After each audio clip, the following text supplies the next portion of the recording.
اعوذ باللہ من الشیطان الرجیم بسم اللہ الرحمن الرحیم السلام علیکم۔ آپ دیکھ رہے ہیں گلوبل ڈیفنس ویو، اور آج کے گلوبل ڈیفنس میں ہم بات کریں گے خاص طور پہ روسی روسوبرون ایکسپورٹ کی طرف سے انڈیا کو یہ آفر کہ Su-57 جو ہے وہ انڈیا میں بنا سکتا ہے۔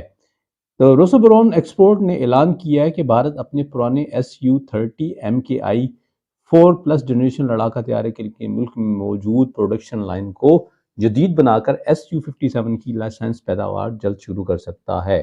ہندوستان رشیا سے کم از کم 222 Su-30 MKI حاصل کیے تھے جو انڈیا میں بنائے گئے تھے۔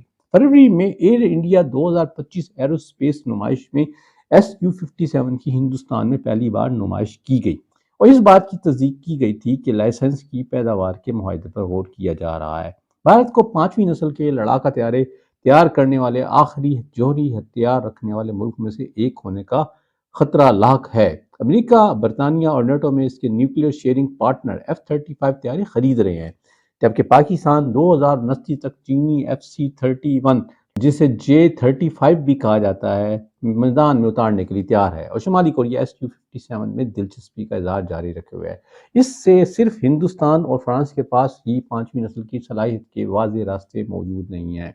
روس نے حالیہ برسوں میں Su-57 کی پیداوار میں نمایاں اضافہ کیا ہے۔ 2022 میں 6 لڑاکا طیاروں سے ہر سال پیداوار بڑھ کر 2030 میں 12 لڑاکا طیاروں تک ہو گئی ہے، اور مبینہ طور پر 2024 میں 20 تک پہنچ گئی ہے۔ بڑے پیمانے پر خریداری میں ہندوستان کے فرنٹ لائن لڑاکا یونٹوں کی صلاحیتوں میں انقلاب لانے کی صلاحیت موجود ہے۔ Su-57 کی جدید نیٹ ورک مرکوز جنگی صلاحیتوں کے ساتھ اسے MiG-29 UPG اور Su-35 MKI لڑاکا طیاروں اور S-400 زمینی بنیاد پر مبنی فضائی دفاعی نظام کے ساتھ دیگر نیٹ ورک اثاثوں کے لیے طاقت میں اضافہ کرنے کی اجازت دیتا ہے۔ اسی بیان کے ساتھ ہی ہندوستان میں روس کے سفیر ڈینس ایلپوف نے بھی ان شرائط کی تفصیل بیان کی ہے کہ جس پر رشیا اپنے Su-57 5th جنریشن لڑاکا طیارے کی پیشکش کرنے کے لیے تیار ہے۔ ایک ایسے وقت میں جب ہندوستانی فضائیہ کو لیس کرنے کے لیے ایک تاریخی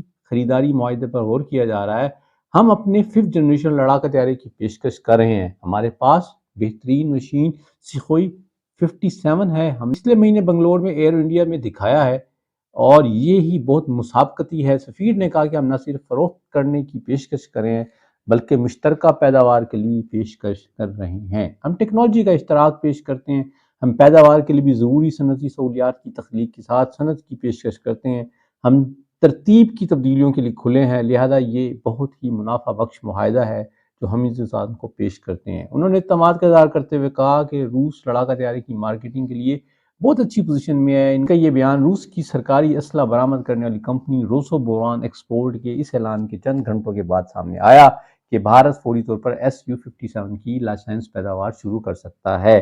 یہ تھا آج کا ویلاگ، امید ہے آپ کو پسند آئے گا۔ اگر آپ کو یہ ویلاگ پسند آئے تو کامنٹ سیکشن میں شیئر کریں اور گلوبل ڈیفنس ویو کو سبسکرائب کریں۔ شکریہ۔